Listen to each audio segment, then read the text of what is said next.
Hello everyone, welcome to commerce talkies network.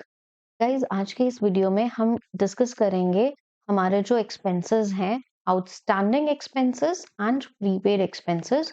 इन दोनों का basic concept हम समझेंगे एंड इनसे रिलेटेड हमें जर्नल एंट्री कैसे प्रिपेयर करनी है वो।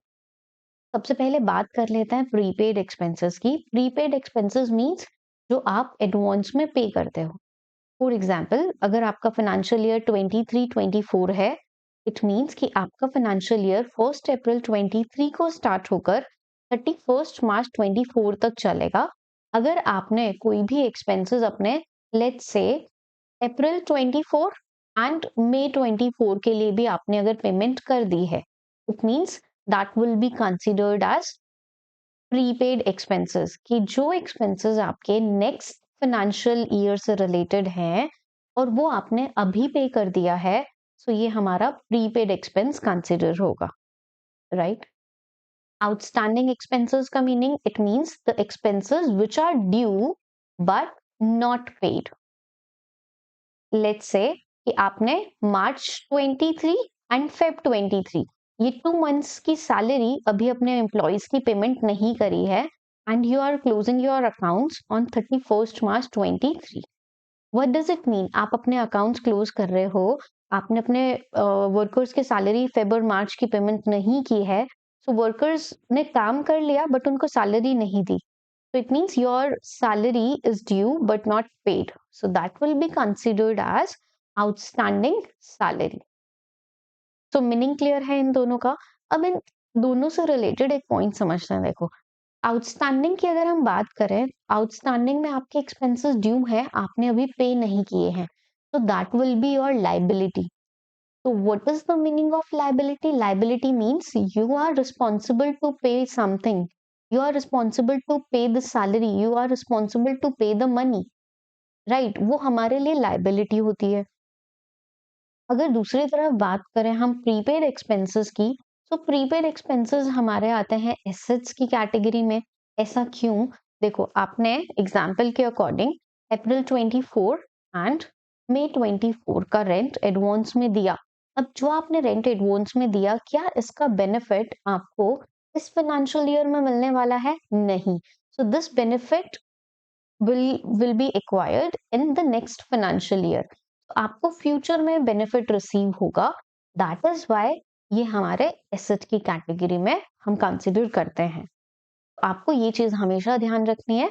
आउटस्टैंडिंग एक्सपेंसेस हमारी लाइबिलिटी में आते हैं और प्रीपेड एक्सपेंसेस हमारे एसेट में आते हैं। अब बात करते हैं इनकी जर्नल एंट्री की। तो सबसे पहले हम कंसिडर करेंगे आउटस्टैंडिंग एक्सपेंसेस से रिलेटेड। तो नॉर्मली इसकी हमारी एंट्री बनेगी rent account debit to outstanding salary, या फिर रेंट है, सॉरी, रेंट अगर हम लेकर चल रहा है तो आउटस्टैंडिंग रेंट हम वर्ड यूज करेंगे। अगर सैलरी आउटस्टैंडिंग है then salary account debit outstanding salary. तो जो भी एक्सपेंस है पर्टिकुलर, हम उनका नेम मेंशन करेंगे। By outstanding rent is credited, you might be thinking this thing. So basically, as I told you, outstanding rent will be considered as liability, and whenever the liability is arising, so we need to credit the liability. Clear? Now let's discuss the journal entry for prepaid expenses. So as I told you, prepaid expenses are considered as assets, and whenever asset is arising, we need to debit the asset. So this will be prepaid rent account debit to rent account. तो यहाँ पे same concept है कि अगर salary है, insurance premium है, जो भी वर्ड आपके पास गिवन है, instead of using the word rent you can use that particular word. Okay, so why this is debited? Because this one is asset. तो ये आपको ध्यान रखना है, rent account debit to outstanding rent and prepaid rent to rent. तो अभी just randomly हमने दोनों में रेंट अज्यूम कर लिया है, तो वो कोई प्रॉब्लम नहीं है। आप उनकी जगह वर्ड आप चेंज कर सकते हो। बस ये आपको ध्यान रखना है कि आउटस्टैंडिंग हमारा क्रेडिट होगा जर्नल एंट्री में और प्रीपेड हमारा डेबिट होगा जर्नल एंट्री में। ठीक है, और इनके पीछे का रीजन भी हमने डिस्कस कर लिया है।